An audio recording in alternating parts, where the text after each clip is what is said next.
guys, welcome back to my channel. For today's video nga pala, dito tayo ngayon sa may Yamaha, sa may Aurora branch. I-meet lang natin si Sir Darwin. So finally, nakakapag-vlog na rin tayo about sa motor. So yan yung Yamaha. So, hanapin natin si Sir Darwin. Park na lang.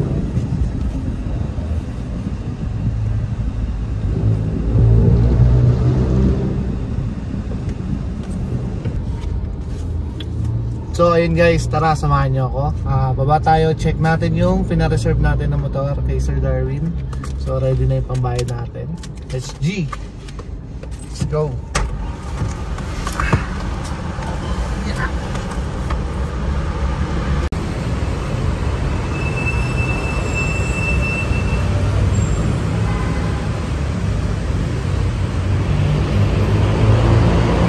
Wait lang, silip na.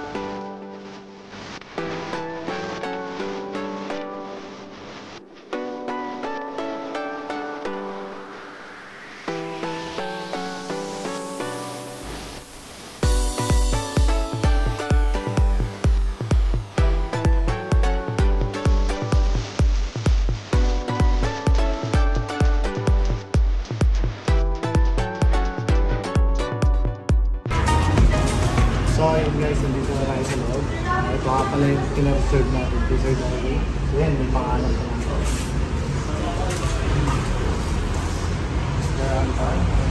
So sa mga taga-project 2 and 3, ayan, napakarami na lang stock dito natin.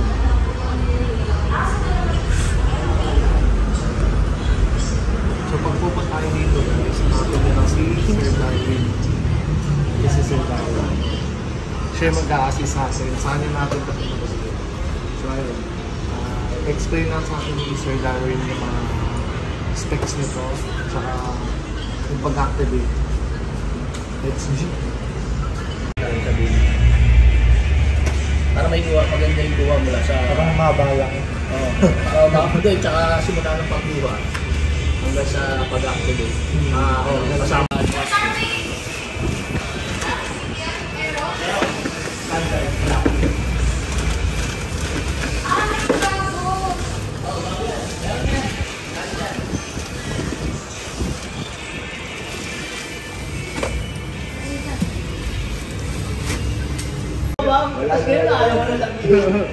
Vlogger wala ako eh.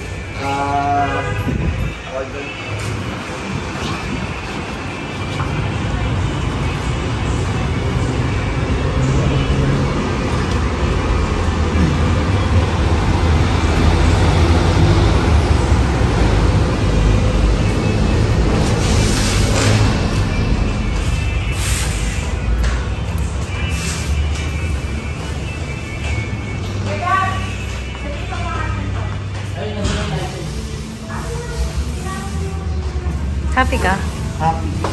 So yun guys, hanggang dito lang pala tayo. I-activate lang nila sir yung unit natin. Tapos mamaya papasok. Yung on-load dito, i-demo nila. Tayo lang tayo.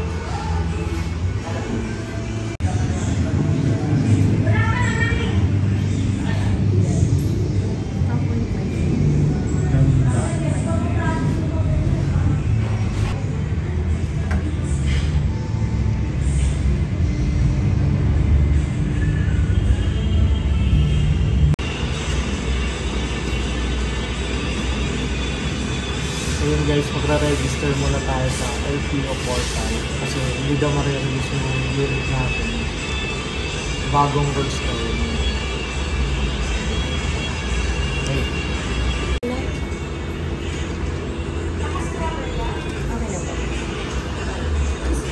Antay lang po ako sir para sa bato. Kala pala. 127. 1,000?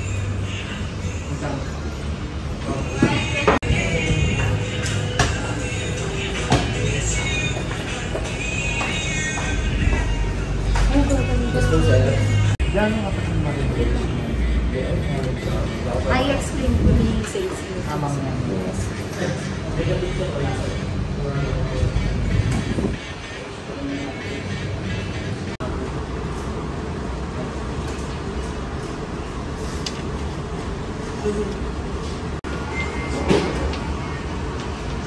So yun guys, nakuha na natin yung resibo natin tsaka permit to travel. So yung permit to travel natin, 1 week lang siya pwede. Tapos mag-request tayo, may bibigay daw sila na permit ulit, parang 1 to 3 months siya pwede. Pero pang NMDA lang, bawal na siya sa PNP, LTO, tsaka sa iba pa. So, around Quezon City lang daw yun.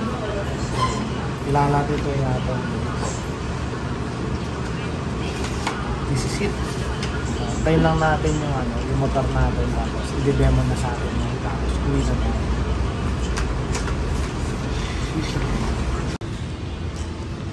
So yun guys, meron din sila dito R3.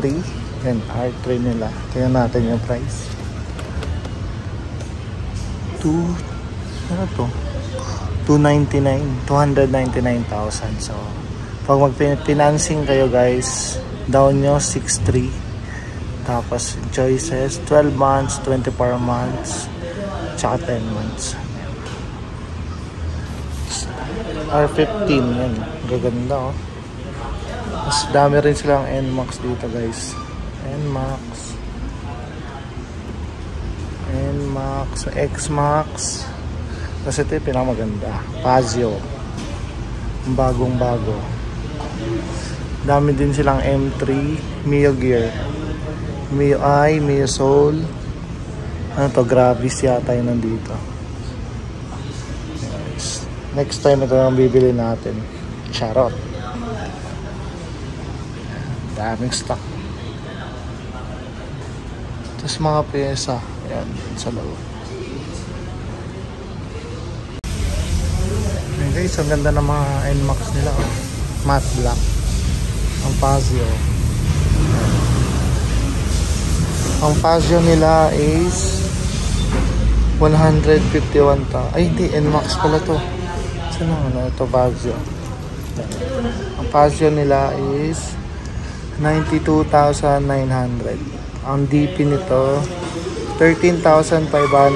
12 months 88, 24 months 55, 36 months 44. Kayang-kaya nyo na yan guys. Daan yan. Big. So ayun guys, kasama namin si Redix na yung mag-demo sa atin. So bago tayo mag-demo sa dito tayo sa PDI. So yung function ng motor kung gumagana. So yung plan for operation, failure to. Kasama nyo yung Redix naman. Mali front pa natin ito. Tapos yung check mo po na yung appearance na yung mga pairings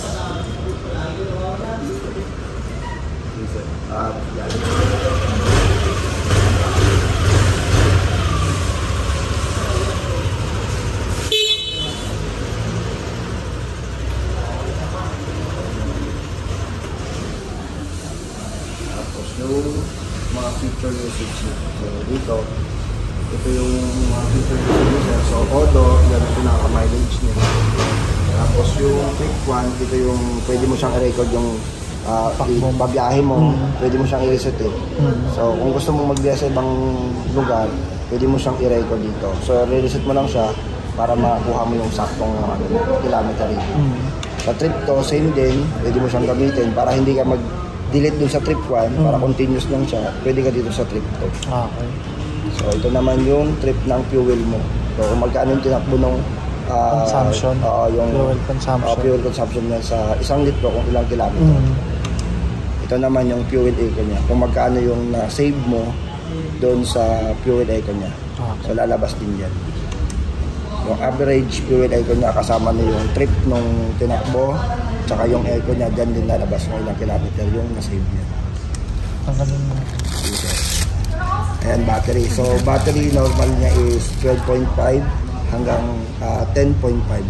Normal pa yan. Normal pa yun. Pag bumaba na siya ng 10, hindi na siya normal.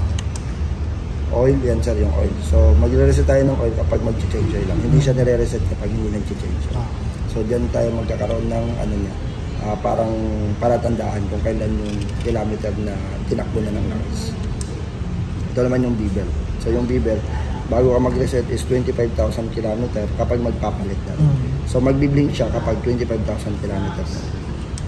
Ito sir, yung BL02, yan yung brightness niya, brightness light. Then, volume niya is 02. I-long press mo lang siya, pwede mo siyang taasan, babaan. So, mas maganda minsan ito lang, para hindi siya sagad. Tapos yung, meron na kayo sir, nag-download kayo ng Y-Connect. Hindi pa. Ayun, so kung mag-download kayo ng Y-Connect sir, i-connect mo lang natin siya. Tapos yung i-input natin dun is yung chassis number na dito. Pwede mo rin siya scan kung barcode. Sa ano. Pag nawala mo yun.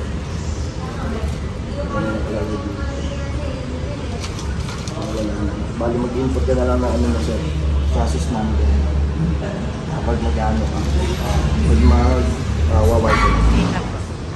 Shoutout nga pala sa mga Project Country, tsaka sa mga tropa ko. So yun guys, Salamat kay Jerwin sa pag-avail ng Yamaha Aerox Standard na. yun guys, pwede natin uwi yung motor natin. So pag naghanap kayo yung motor natin, yung si Sir Darwin dito sa Anotas branch siya mga. Dami yung stock dito. Thank you, thank you. Bye. Peace out.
Guys, tignan mo kayo.